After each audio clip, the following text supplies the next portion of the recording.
Hello, everybody. This is Danny Davis with the American-Statesman, and this is the Longhorn Confidential. As y'all know, every week we like to bring on an expert who knows a thing or two about the team that Texas is playing this weekend. This week, since there's a little game in Athens, Georgia, between Texas and Georgia, we had to bring on Connor Riley. Connor writes for DawgNation.com. That's where you can find his work. You can also follow him on Twitter at K Connor Riley. I needed to know what is the K for? Is that a first name or? It is a first name. My first name is Kevin. That is also my dad's name. And growing up, my mom was like, "We can name him Kevin. I am not calling him Kevin," and so I have gone by my middle name, Connor. As we all know, as you know, as I know, Mama knows right. As my wife knows, Mom knows right. So we'll see to Mama Riley. But Georgia, as I mentioned, travels to Texas travels to Georgia on Saturday at 7:30 p.m. If you are in Athens, if you are watching on ABC back home in Austin, that's a 6:30 kick. But we'll just start off with the Bulldogs. Georgia 8-1, 6-1 mark in SEC play. Bulldogs though need a little help if they want to get back to the SEC championship game, which has pretty much been a Georgia game. If Georgia does make, I think they'll be 9 in the last 10 years, but Georgia needs a little help since Alabama and Texas A&M are both undefeated in SEC play. But let's just start with a vibe check. How are things going in Georgia? How are people feeling about the Dogs? Are they disappointed this season? Are they happy with the way things are going? What's the vibe check with that Kirby Smart's crew? I think it's taken some adjustments because I don't know if there's been a team that has been more impacted by the way that college football has changed with the transfer portal, with NIL, with a tougher SEC schedule in part because of Texas than Georgia. And, this was a program from 2021 through 2023 went 42-2, and this sport has just changed so rapidly that I think it's an adjustment to that. But once they've sort of understood that it is just much more of a grind now than perhaps it used to be, I think they've really grown to like this team. And ironically, the wins over Texas last year were the high points for this Georgia program, but it was just not a very happy team to be around last season, and it ends ultimately in the college football playoff going 1-done with Notre Dame. This team does not have as much raw talent as last year's did, but I do think it is a team that is getting better over the course of the season, nobody more so than Gunnar Stockton. And they know that they get a chance to make a statement potentially on Saturday if they're able to beat Texas, a team they're well aware of, entered the season sort of being talked about the way that Georgia has been in recent years. We'll get back to the Texas game in a second, but overall, Georgia's, as we record, this is Tuesday afternoon, they're ranked 5th in the college football playoff rankings. I don't think that's probably going to change tonight when the newest rankings are released. How is it feeling? Does Georgia feel pretty safe in its CFP seeding? They have Texas, obviously, this weekend. That's a number 11 team currently. Georgia Tech is in a couple weeks. That's a top 20 team that's kind of contending for that ACC spot. Does Georgia feel that they're pretty much a shoo-in, or do they feel that there's still some work to be done? I think they know they have to split Georgia and Georgia Tech to make it into the college football playoff. Now, there's a confidence that they're going to be able to do so, given how they beat Texas last year, how they always seem to beat Georgia Tech. But those are not gimme games like maybe you see some of these other teams playing at the end of the year. They know at the very least to get in, they're probably going to have to split those games, and to possibly host a college football playoff game, something I think a lot of Georgia fans would very much welcome, they're probably going to have to win both of those contests. We mentioned the SEC championship game last year, at least Georgia beating Texas in that game. Perhaps unexpectedly, Texas got introduced to Gunnar Stockton in that game in the second half. A year later, Gunnar is probably like a franchise trophy contender. I wouldn't place him with the top 3, but he's, odds-wise, probably 4 or 5 in a lot of books. How would you characterize his development this season? Is this what you expected from him once he got named the starter coming off the season he had last year at the very end?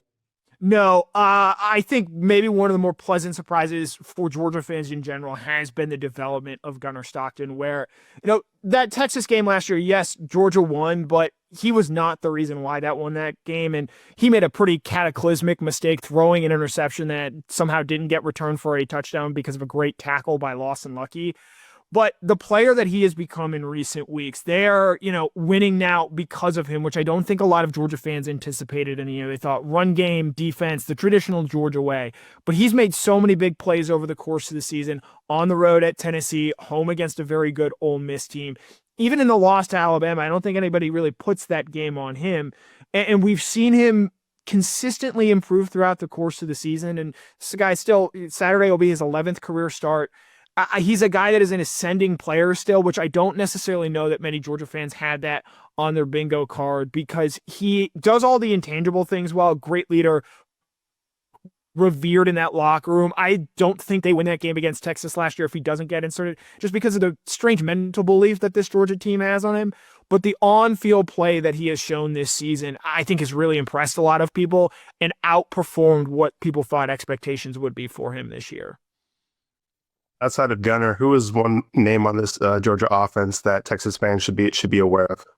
Zachariah Branch. This is a guy transferred in from USC, and Georgia's gone to the transfer portal a lot in recent years to try and add to its wide receiver room, and none of them have brought the impact that Branch has. He is an explosive player. He is great in the screen game, and I think that frees up this Georgia offense to do a lot of things. And they're starting to add to the ways they get him the ball, pushing it farther down the field. He has been their number one receiver. He has been one of the better transfer portal additions that Georgia has ever made, really. And so the fact that he's able to do so much for this team, and now you've seen in recent weeks, teams are starting to double in on Zachariah Branch, and that multiple times in recent weeks has freed up players to make plays downfield. So I know Texas is going to be well aware of where number one is for Georgia at all times on Saturday. On the flip side, obviously Kirby Smart rarely ever has a bad defense. So who's a name or two to know on this Georgia defense? Yeah, the guy for me is CJ Allen, and this is going to be a game that I think matches two of the top inside linebackers in the country between CJ Allen on the Georgia side and Anthony Hill on the Texas side. Allen has, and Georgia has a rich history of inside linebackers, and in recent weeks, I think Allen is ascending in terms of what he can do. Not quite the same player as Jalen Walker, who was great against Texas last year in Austin and played very well in the SEC championship game. More in that Roquan Smith kind of role, especially where in short yardage areas, he is so dynamic, had a great game against Florida a few weeks ago, has forced multiple fumbles on the season, and I think is going to show teams on Saturday why, he and Anthony Hill are two of the top linebackers in the country this season.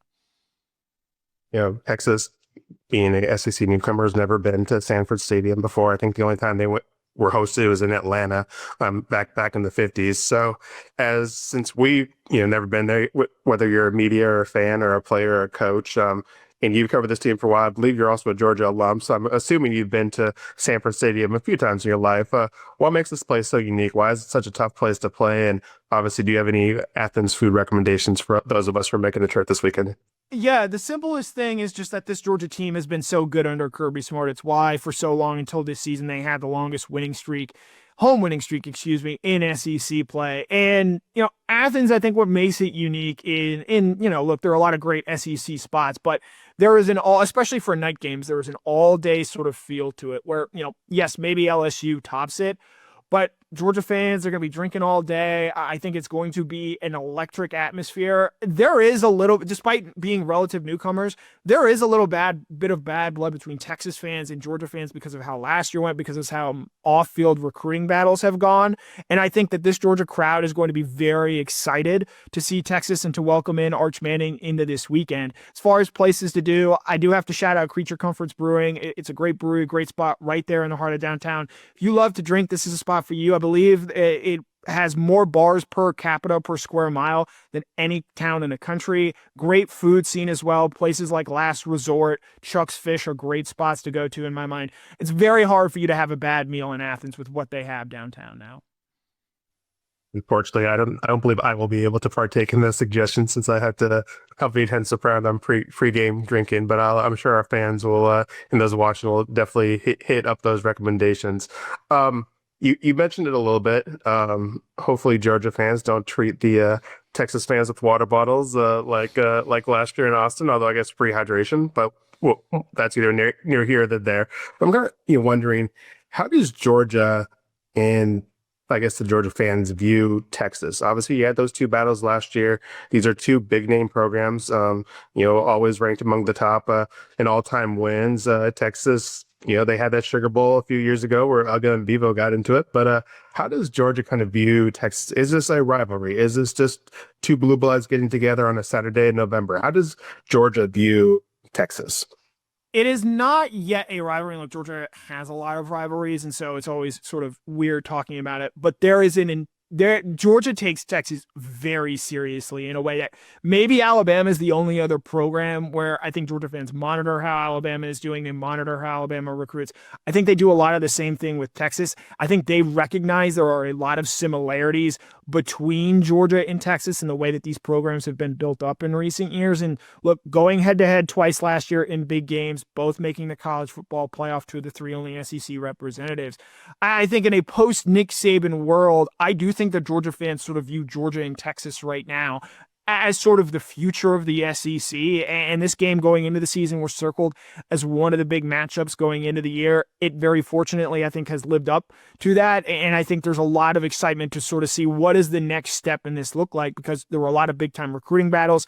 Texas last year landing Justice Terry out of this state. This year, Tyler Atkinson, both 5-star players on the defensive front where Georgia has really specialized in developing. Georgia, to their credit, has gone into Texas. Joseph Jonah-Ajonye, Justin Williams, 2 5-star players they've landed out of there. These two teams have gone back and forth. It's no surprise, just given, I think, how both Steve Sarkisian and Kirby Smart run their programs, that these two teams are very much on a same level. And I think Georgia very much relishes the chance to go over Texas again on Saturday.